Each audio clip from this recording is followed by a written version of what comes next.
wish above all things that thou mayest prosper and be in health, even as thy soul prospers.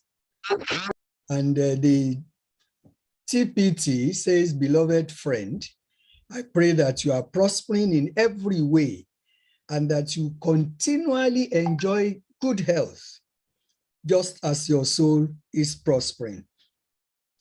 The easy to read version says, my dear friend, I know that you are doing well spiritually. So I pray that everything else is going well with you and that you are enjoying good health. And the easy to read version says, my friend, I pray that God will help you to live well. I know that you are well in your spirit. I pray that your body will also be well. And finally, the New Living Translation says, dear friend, I hope all is well with you and that you are healthy in body as you are strong in the spirit. And one of the things we will notice that cuts across all these versions of scripture is that it is the greatest desire of God for us to be healthy, for us to be well. But we will also see from all of them that it is our responsibility. It is the wish of God. It is the desire of God. It is the expectation of God. And then on his own side, he has provided us everything that we need to be able to fulfill that scripture. He has provided us all the foods, the fruits, the vegetables, everything. And then he has provided us information and knowledge so that peradventure, we do not even know the things that he has provided. We can find out. And that is the purpose of sessions like this. So we can find out what we do not know, so that we can know it and we can apply it. Now, let's talk about wellness. You will notice tonight, I wouldn't say too much about health as a word, because health is a very broad, heavy word to be used because it encompasses so many things. But we will narrow it down and look at our wellness. And wellness is a journey for life. And it's not one of those topics that one can have a time limit to speak about.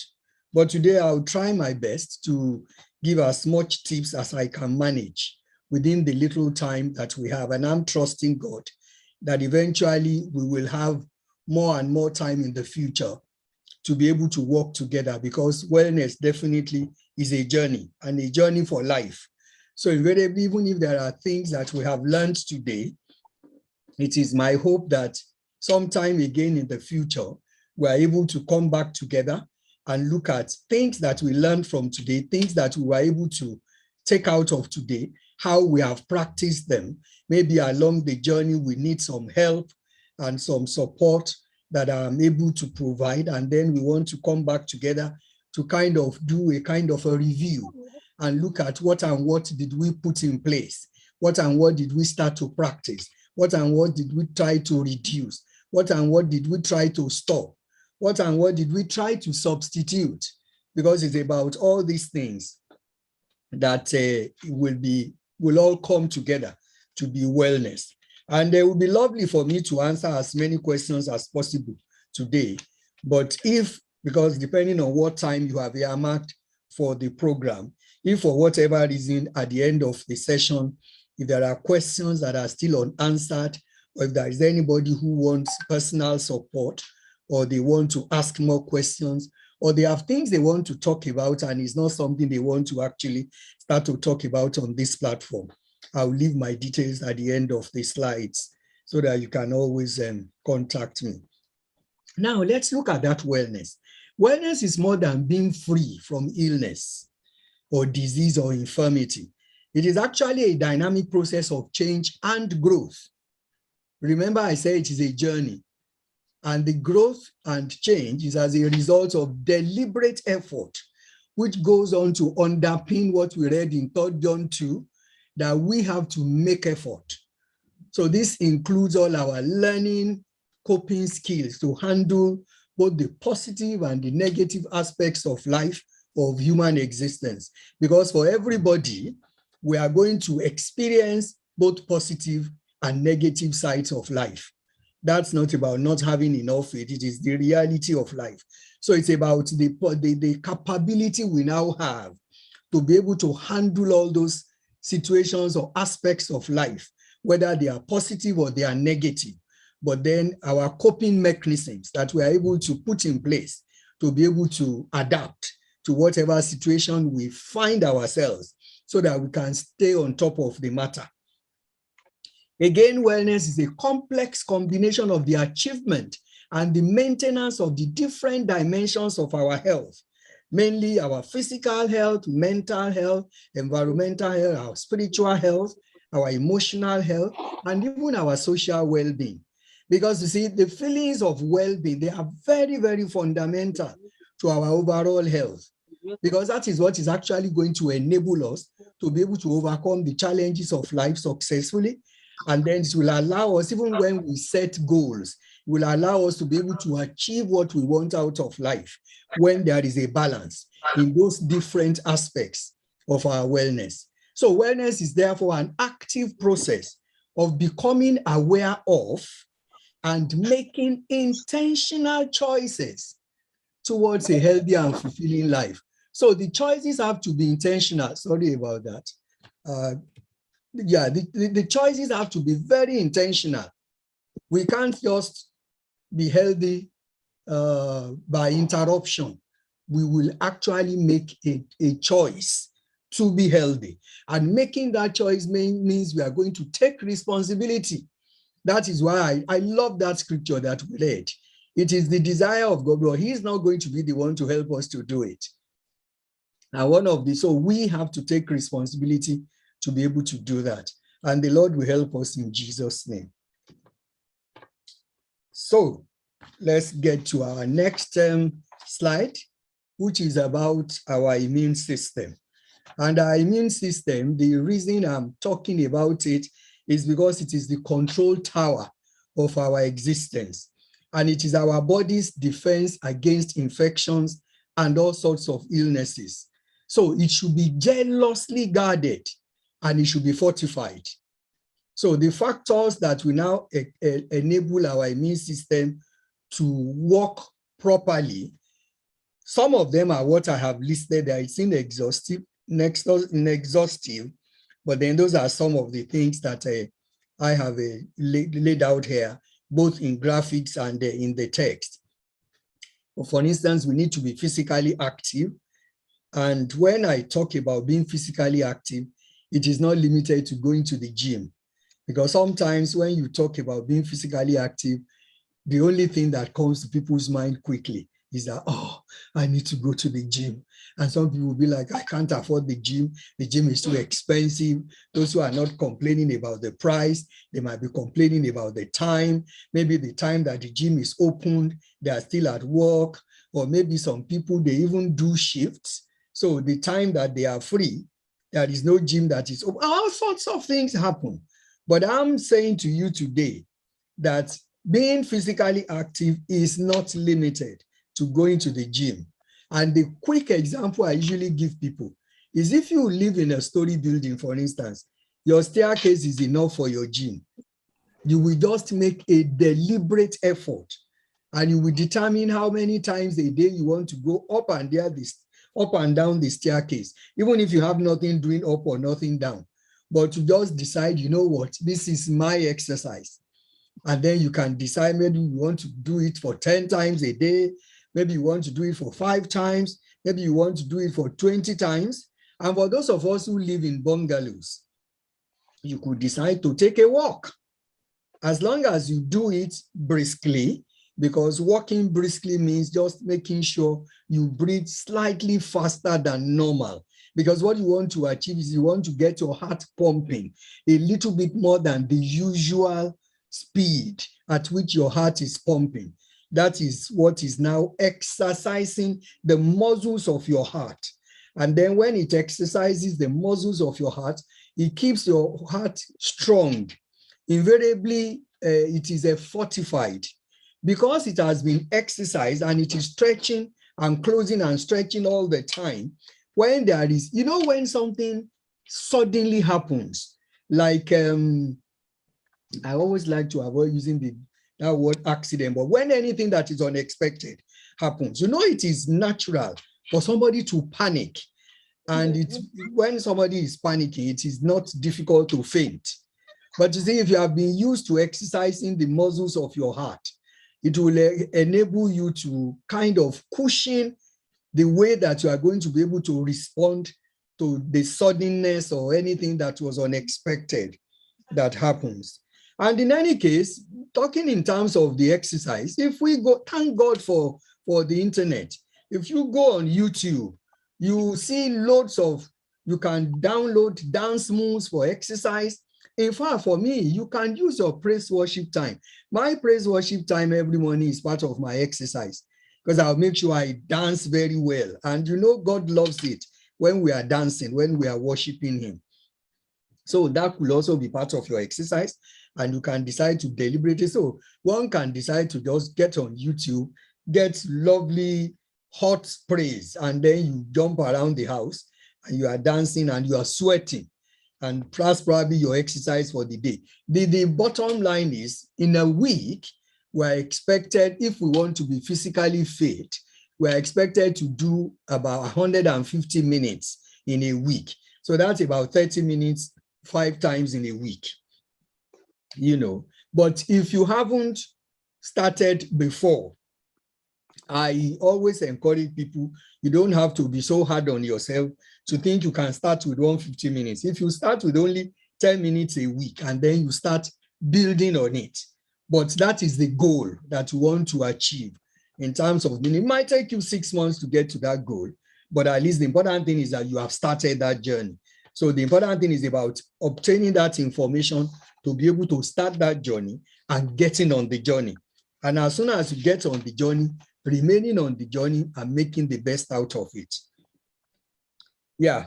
Then again, we look at water. We need to drink enough water every day. A lot of people don't know the importance of drinking water.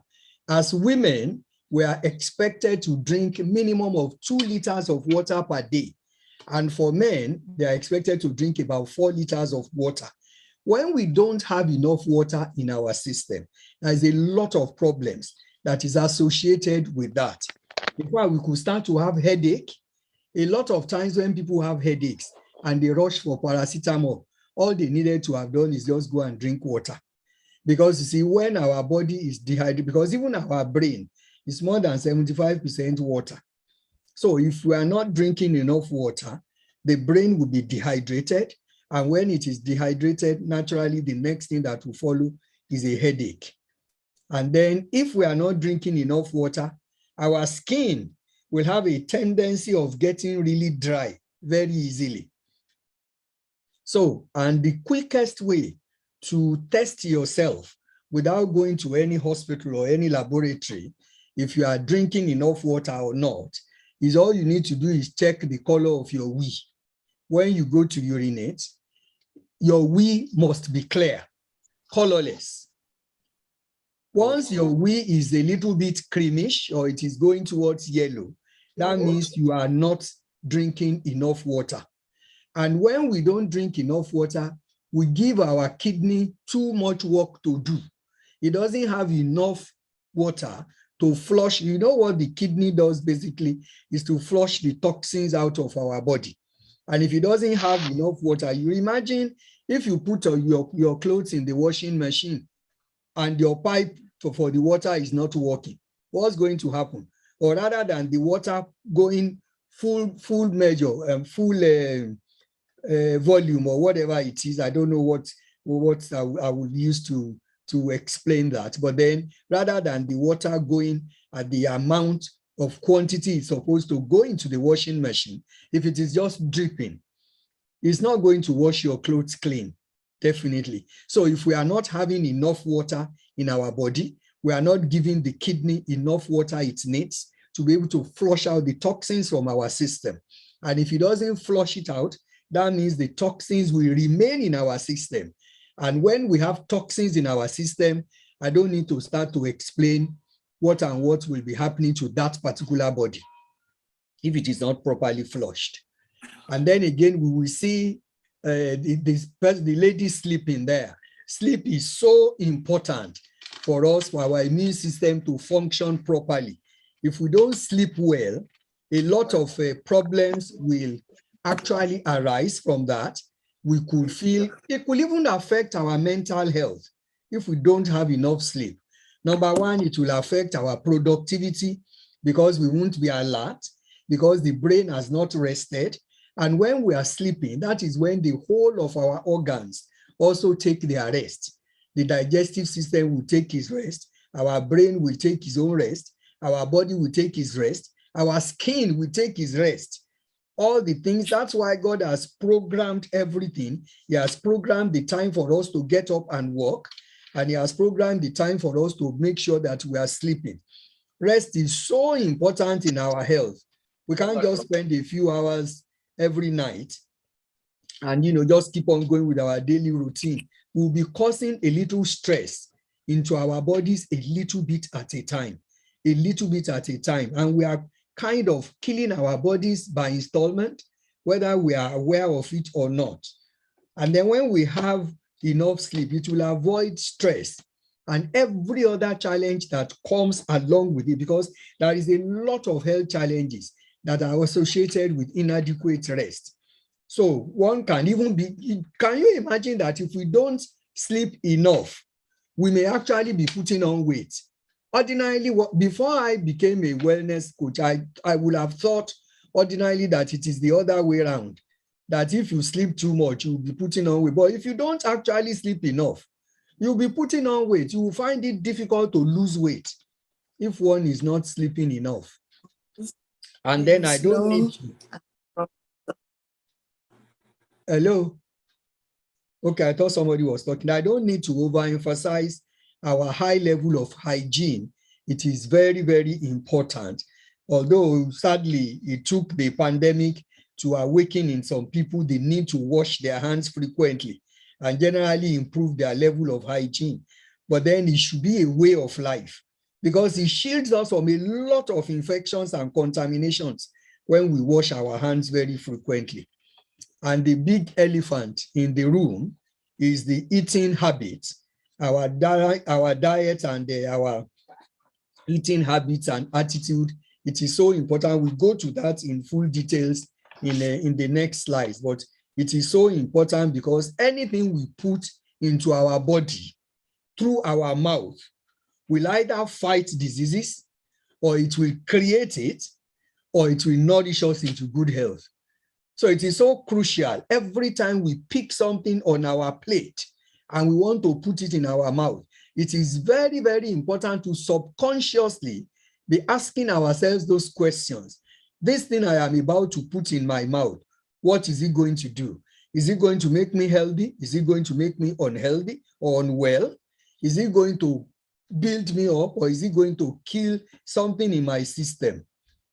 And the reason why I said that, because there are actually two types of eating. There is emotional eating and there is functional eating.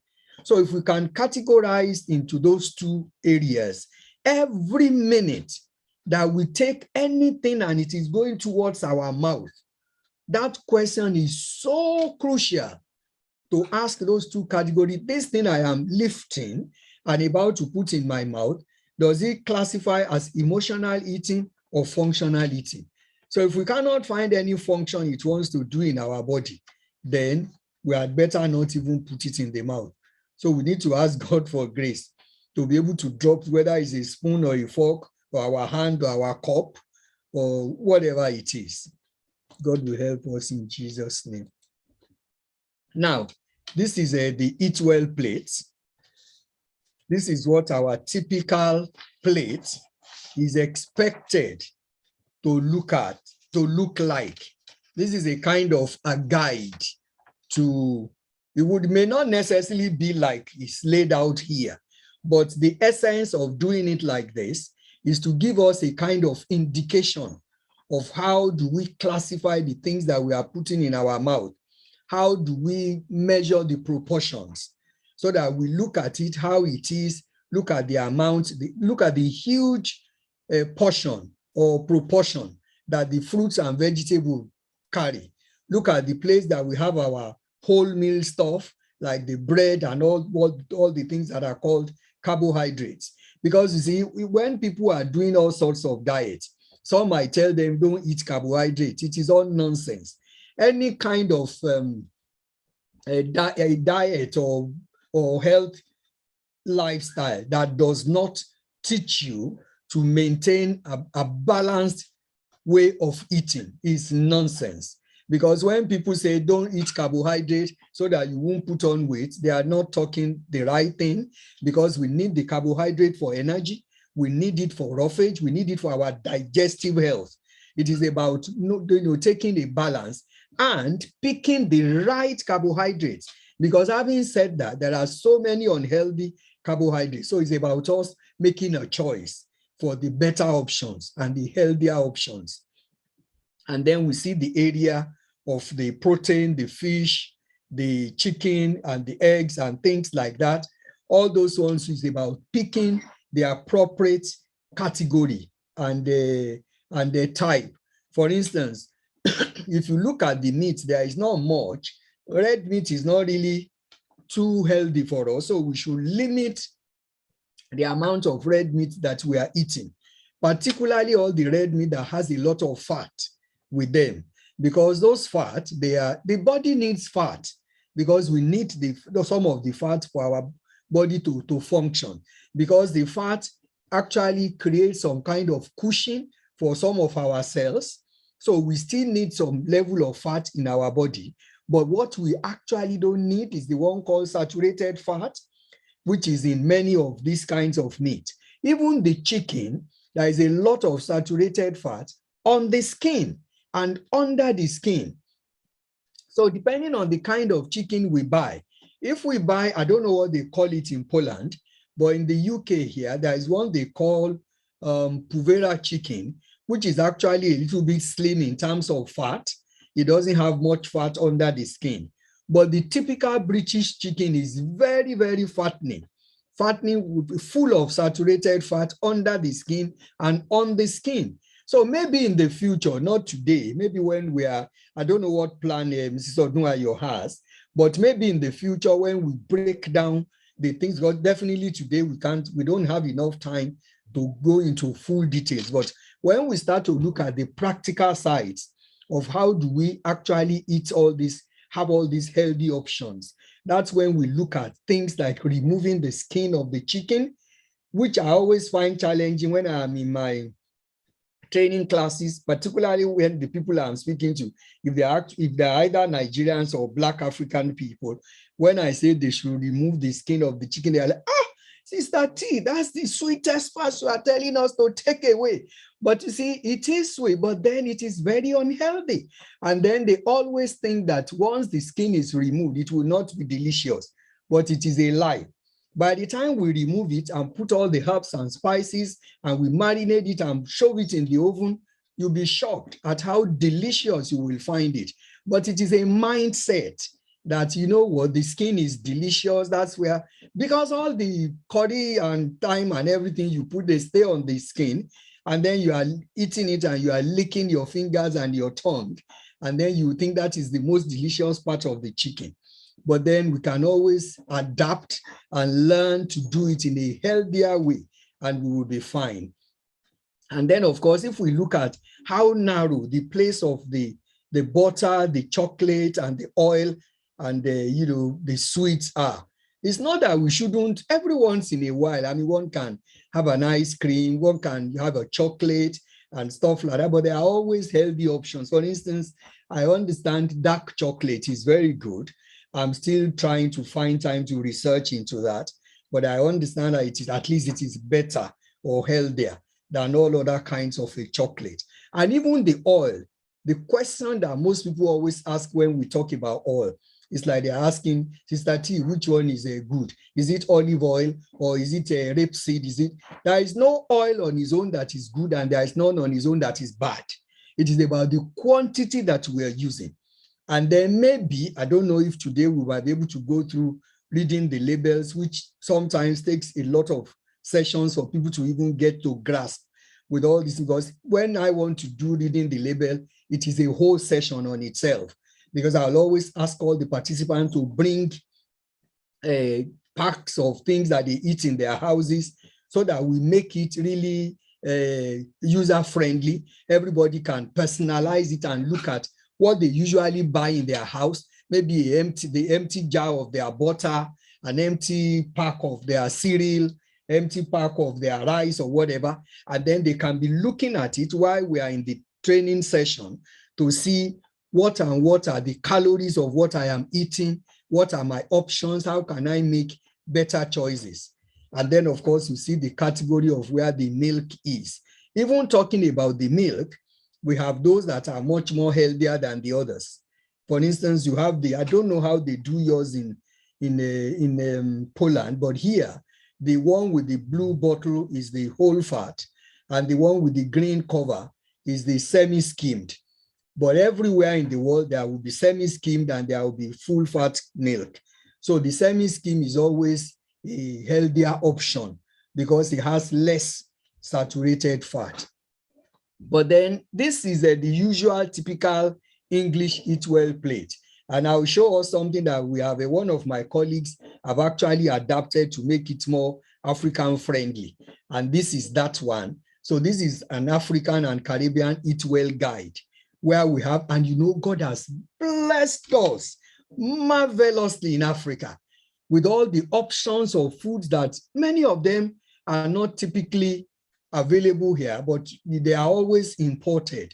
But then the fact that God has blessed us with all this variety, so we just don't have any excuse not to live well and eat well because the options are endless.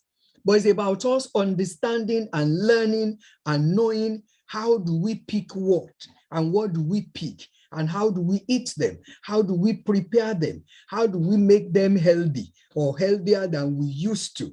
Then what are the alternatives that we have? And then what is the portion that we need to make, that we need to eat? Because that is also very, very crucial. Because sometimes one of the major challenges that I find when I run training sessions is that the thing that people are struggling with most of the time is the portion size. And you see, a lot of times we actually eat more than our body needs. And it is just because maybe our head is telling us, I want to eat more. Maybe because that thing we are eating is delicious. But the fact is, the tummy is already full. But then, so it's about us learning that and kind of setting ourselves on a discipline to be able to say, you know what, this is the portion I am going to take. And once I finish this portion, I'm just going to go and drink water. I won't be eating until my stomach feels, oh, yes, I can't stand up anymore, which is what we do many times. That's why you find that many times when some people finish eating, all they just look for is the remote control to start watching telly. They can't even stand up very easily because they have eaten more than, and I'm not saying this to be judgmental. I'm just saying it to bring us some humor because it's the reality of life. You know, I have been there before I learned all these things. And so I can relate with those who are still there. And that's not a problem for being there. What is a problem is remaining there. So once we understand that, I am in this particular junction and I am not supposed to be there, I have decided I want to leave the place and I will look for help. And as I get the help, I will start on the journey to leave this particular junction and go to the healthy junction, then that's fine. So there is no problem at all if one is at that point that is not good. That's fine. We can always move from there to get to the place that is good. Now, looking at the Eat Well plate, both were the two that I showed us. These are, in fact, I should have probably, before I show us that, so we can make this a little bit interactive.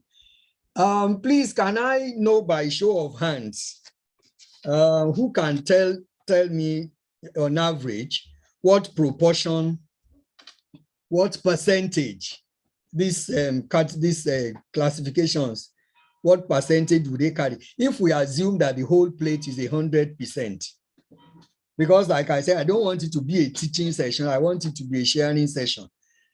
So what would you, and I want this to be very interactive place.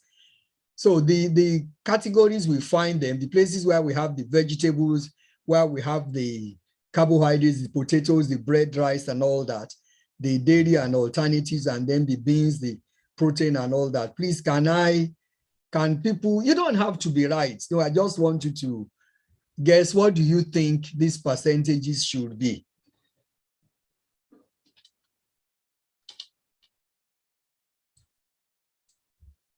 Let me try and see everybody's face. No one is talking. Hello, Can you hear me? Yes. Okay, so vegetable looks like 45, carbohydrates 45, and the others maybe 7 and 3. Oh, okay. That's a very good attempt. Yes, who else wants to go? Good evening, ma. I was going to say 45 for those two as well. Okay. And then the fish, chicken, and all those ones, like 20%. Okay.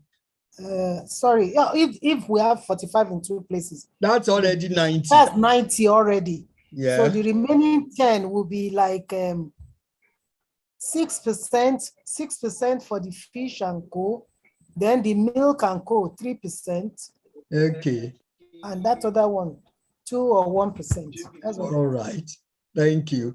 Is there any other go? Any other person? Yes, please. The green. I think the green is, yes, ma'am. The green is 40. The green is 40. The yellow is 35. Then the pink is 10, 15. Why the blue is 10? Okay. What about the oils and spread? The oils and spread. 40, 35, then 15, 10. Okay. Okay, that's good. I'm excited actually. Yeah, because let me now show us what. Let me put this my screen. Okay, so this is actually it. So the potatoes and all that is 38. The fruit and vegetables is 40. The dairy is 8%. The proteins and all that 12. And the oils and the spreads only 1%. So which means, do you know the interesting thing? We had one of the projects of our charity. We were working in partnership with another organization, and the lady who leads this, she's actually a nutritionist. I'm not a nutritionist. She's a nutritionist, and then she came to run a session for our service users. And that particular day, they did they were trying to help us to see how do we adapt some of the English foods and adapt it to our own kind of. You know, a lot of times when people want to have vegetables, they usually look for either the spinach or they look for kalalu. I don't know what they call it at your end in Poland, but here, well, in Nigeria, it is called tete and shoko and stuff like that. But then because it is not all the time you get it here, and then because kale has been known to be a very good vegetable, very healthy, very nutritious, full of iron, you know, and very rough. So it can actually stand the test of the heat. So when we were doing it, she actually didn't put any oil at all. You'd be surprised. You would think, I'm sure if people knew she didn't put, they probably would say, oh, it's not going to taste nice. But it's a lie. Everybody was licking their plates. So, I mean, it tells you, see, it is just a mental thing that if we don't put all this oil and the thing is running all over the place on our stews and all that. But that's why I said it is not about which one is good. Is it olive oil or is it rapeseed? The important thing is using a little bit. And one of the key ways of using a little quantity is by measuring. A lot of times, and honestly, trust me, anything I say, I am not judging anybody. I'm just saying it as it is. But a lot of times, what many of us do, we just pour our oil when we are cooking. We never measure. A lot of us. Some people do, but very many don't. So one of the key steps we need to take in that area, if we have not been doing it, is to be grabbing our spoon when we are cooking, when we want to add the oil, to at least measure it with the spoon so that we are actually aware of what quantity we have put inside. And then talking in terms of the fish, eggs, and all that, I've spoken about the meat that we need to reduce red meat as much as possible. There are so many other things that are in the same category where we can get all the protein that we want. White meat is very good, and white meat is turkey and chicken. They are very, very good. We get all the protein that we want for the taste of it. And there is a lot of iron in red meat, but then we need to limit it as much as possible and get our, iron from other kind of sources. And again, in the dairy area, like I said, it's about us choosing, maybe by the time we get to reading the labels, choosing the alternatives that are healthier, that the saturated fat is low, and then we be able to make the appropriate choices. And then, of course, even with the potato, bread, rice, and all that, as much as possible, if we can go away from white bread, it will be fantastic. Wholemeal bread is good. Again, having said that, when I work with people around, mentoring them in terms of changing healthy to healthy lifestyles, and if the person has been used to eating white bread, that's fine, because wholemeal bread, when you compare it with white bread, it has no taste. It is bland, but it is healthier for your guts. So when that kind of person wants to take, I tell them to take small steps of change. So the way that they will take the small steps of change, if the person ordinarily eats about 4 slices of bread, when they want to start that journey and they have been used to white bread, then you can take 3 slices of your white bread and 1 wholemeal, and you sandwich it together. So you will hardly feel the taste of that wholemeal.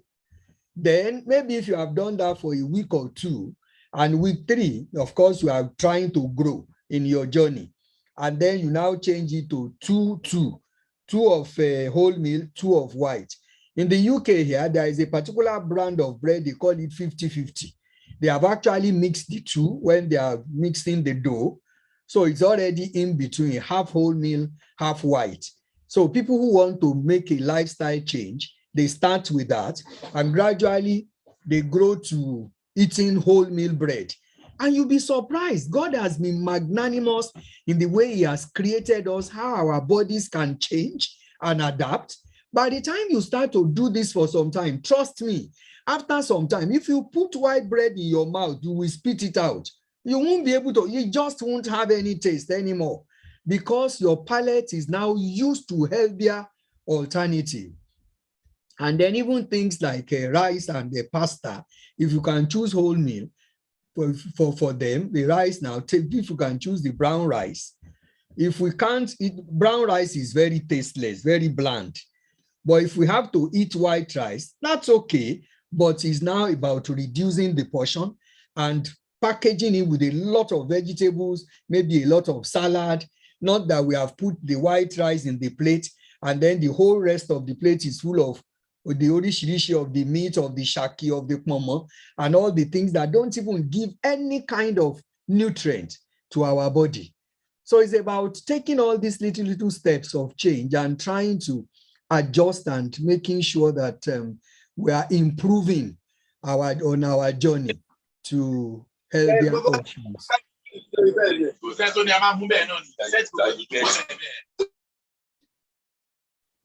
Now, our next slide is talking about nutritional gap. And the nutritional gap is about the difference between what we are eating and what we actually need for optimum health. And the nutritional gap is suffered by everybody on earth, including myself. And I'll tell you the reason why. Number one, most of the time, we don't eat balanced diet, all of us, for several reasons. Sometimes we can't, we don't have the time. Sometimes we can't even afford the prices. Sometimes, all sorts of reasons why we don't eat balanced diet. Majority of the is the time. People don't even have time. They just buy what they find and they just go for it. So our food choices makes us have a lot of nutritional gap, a lot of deficiencies in that area. Then the nutrients in what we are eating is another reason why we have nutritional gap. Now, talking about the nutrients in the food we are eating, look at even those of us who bother to now eat our 5 a day, 10 a day fruits and vegetables. What is the quality of those things that we are eating? A lot of them have been planted with insecticides, with chemicals, with fertilizers, with all sorts of things that are not natural.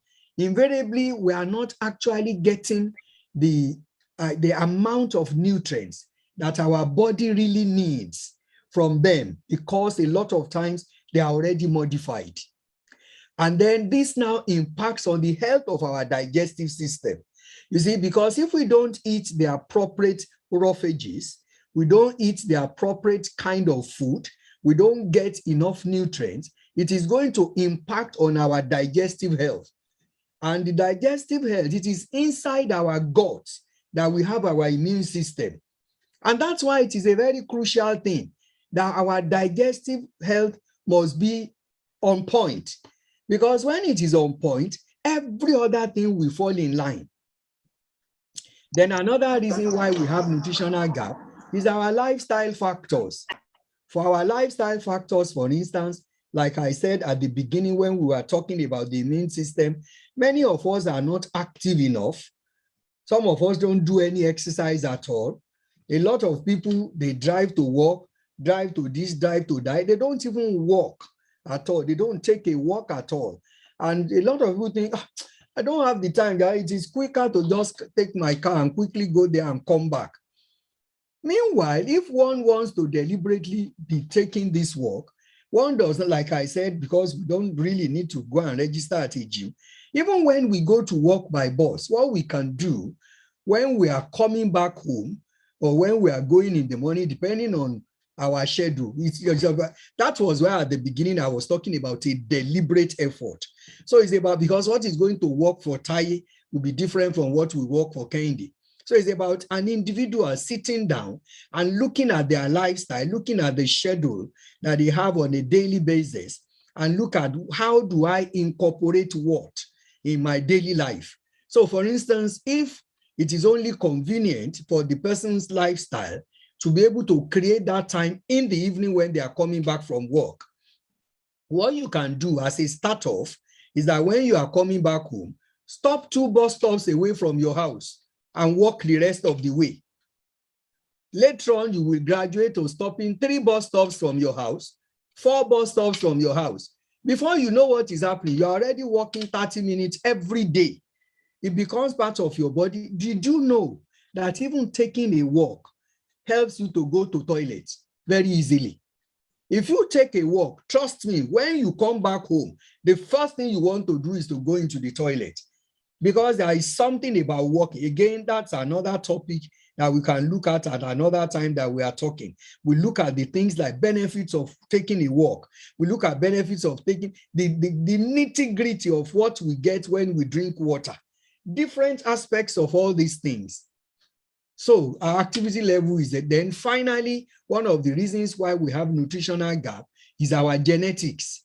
You know, different ethnicity are prone to certain kinds of different circumstances and situations health-wise. There are some people, for instance, in their family, maybe diabetes run in their family, for example. So if people are already predisposed to that, they need to be extra careful in how, obviously that will make them to have a lot of nutritional gap. So they now need to be very careful about how they now manage themselves, their eating habits, their lifestyle, options that they make because of the genetics that is already inherent in them. For some people, it might be high blood pressure that runs in the family. It might be heart issues. It might be anything. But like I said, none of them should be a sentence. None of them should be a life sentence. We have control. That's why my sharing session is always your health in your hands. You have every control. We can manage, and thank God for his grace. God has given, the Bible tells us we can do all things through Christ that strengthens us. So he has given us that strength, but we need to make the effort. We need to make the effort because he can't do it for us. He can only wish it for us. He can only make provisions. He can only make available information, make available knowledge, make available opportunities, make available options. Then it is now down to us to utilize all those provisions. And then we'll be able to achieve the result that we want to achieve out of it. And because of this nutritional gap, in fact, there is another issue that I didn't even put here, which is the environmental factors. You know, with the advancement of technology, there is a lot of downside to it. All the pollution we have in the atmosphere, all the engines, all the cars, the fume from the cars, the fumes from the generators of companies and the industries, all that one is polluting the air. And that, of course, we are inhaling a lot of all these things. And all these things, they are toxifying our system. So the chemicals we ingest from the fruits and vegetables, the lifestyle factor deficiencies, the ones we inhale from the environmental pollution, the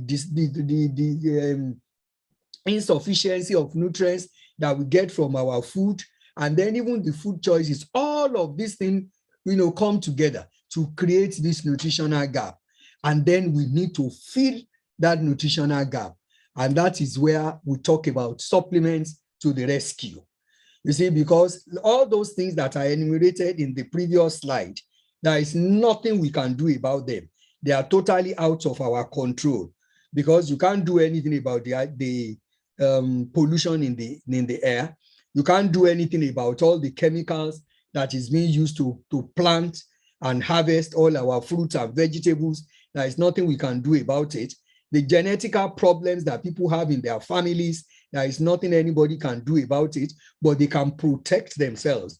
They can look after themselves. They can take precautions. They can have knowledge, acquire knowledge to see how can they manage it. How can they stay in control, regardless of the circumstances that we have found ourselves. And like I said, supplements, they are meant to be supplementary. They are not an alternative to eating healthily or living healthily. So which means that they enhance benefits already provided by eating a well-rounded diet. Because some people might say, oh, I buy a lot of supplements. I don't need to eat, I don't need to eat this, I don't need to eat that. Is a lie. That's meaning the last time I check it in the dictionary, supplement means adding something to make it complete. That is how the Oxford English Dictionary defines it. So invariably, it is not an alternative to eating well and living a balanced lifestyle and eating balanced meals. And the purpose of a supplement is to actually supplement our overall diet, which in other words is going to help us to bridge the gap between our usual diet intake and the nutrients that our body needs. Remember, I've told you all the nutrients we get from all those things, but then when there is insufficiency, which of course we will have because of all the things I have enumerated in the previous slides, because of that, we now need to supplement and bridge that gap. And then as the name implies, dietary or nutritional supplements, they must be natural products that aim to supplement the diet with nutrients that could, potentially harm us. We need to be able to make sure, because anytime, like I said, if we were going to, if we are talking about the toxins that is in our system, what we want to do is to flush them out. So if there are chemicals that created toxins in our system, when we are flushing them out, we can't flush them out with another kind of chemicals. So we have to make sure we check out if whatever time we need to use supplements, we have to check them out and check out the naturalness of them so that we make sure that we are supplementing the nutrients that could be potentially missing in our diet. Otherwise, it is just going to be a waste of time. And then I'll give us these 8 tips for eating well, which we can use as a kind of our guide. You know, we base all our meals on whole meal foods. We eat lots of fruits and vegetables. We eat more fish, including a portion of oily fish each week. That fish, mackerel fish, is very good. Excuse me, it's one of the healthiest fishes. Excuse me. It's very good fish. And the oil, I used to hate it when I was younger. I hated it so much to a point that even if somebody used it to cook, used a pot to cook it, trust me, I won't touch that pot. I actually detested it. But by the time I found out how healthy it is, there is nothing I don't use mackerel for now. I use it in my moi moi, I use it in my stew, I use it in my sauce for yam, I use it in beans. There is nothing I don't use mackerel for. It is just an amazing fish. Very nutritious, very healthy, and very delicious if we know how to season it properly. And then our next tip is that we cut down on saturated fat and on sugar. And then, of course, we should try to eat less salt. You see, even salt, sugar, things like that, there are a whole session on itself when we're doing training, because there's a lot that goes into all these things that we need to know. But today, we wouldn't have enough time to go into the nitty-gritty of all of them. But for salt, I'll give you that hint for free, that what we are supposed to take in a whole day is just maximum of 6 grams of salt, which is about half a teaspoon. Meanwhile, your bread already has salt, your tuna already has salt, your baked beans already has salt. Everything that we are using already has added salt that we can't do anything about, we can't remove them. So that is why the salt that we now need to physically add must be as minimal as possible. If we can avoid it and just use plenty of herbs and spices, but we can put just, because you see, the irony of the matter is, it is not salt that makes our food delicious. It just kind of, what's that word now? It just kind of enhances the taste. It's not what actually gives it a taste. And if you want to try what I'm saying, tomorrow for a change, when you want to fry your eggs, please just do this as a trial. Don't put any salt, but add some black pepper, maybe some thyme or some oregano, and maybe a few other, maybe some coriander. Add a few other things. Don't add any salt and fry that egg. You'll be shocked. The day I first tried it, I actually didn't try it out of experiment, I must be honest. I did it because I forgot to put the salt. So when I now ate it, it was the first time I actually really tasted the egg. Because all along, you are just eating all other things. You are not really, you are tasting all other things and not the naturalness of that egg. It is amazing. Try it tomorrow. I'm sure you will give me back a feedback and you will be surprised. And then, of course, the number 6 is that we get active and try to be a healthy weight. And of course, drink plenty, and I mean plenty of water. And then, of course, don't skip breakfast. That is something that many of us are guilty of. And people will say, well, I don't have time. Breakfast is actually our brain food.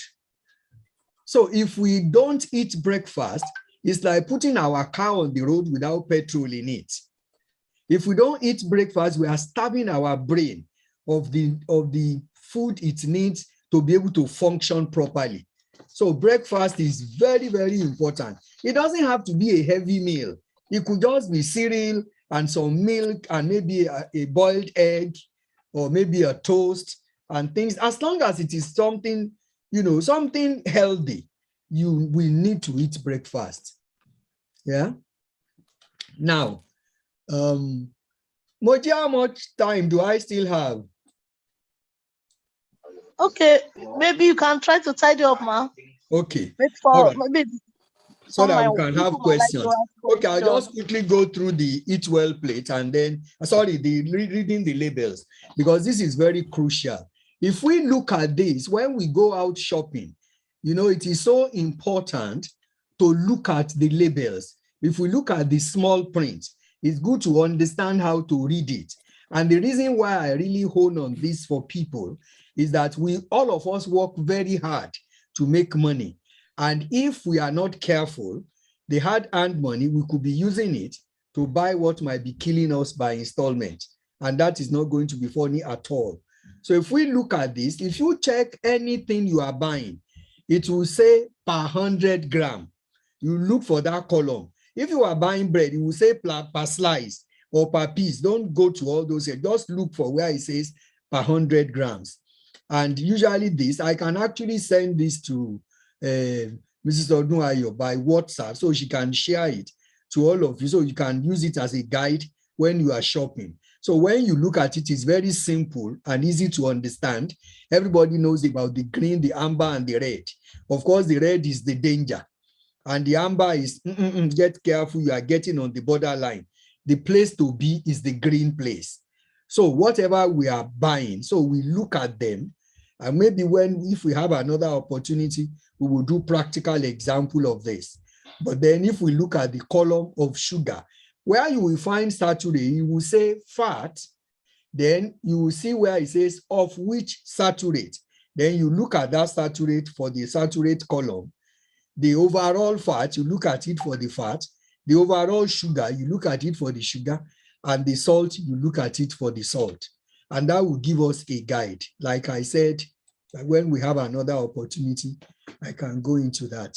So I think we can ask questions. Maybe I'll put this later. This is my details if anybody has further questions, but let me just stop the screen so that we can look at one another and ask questions.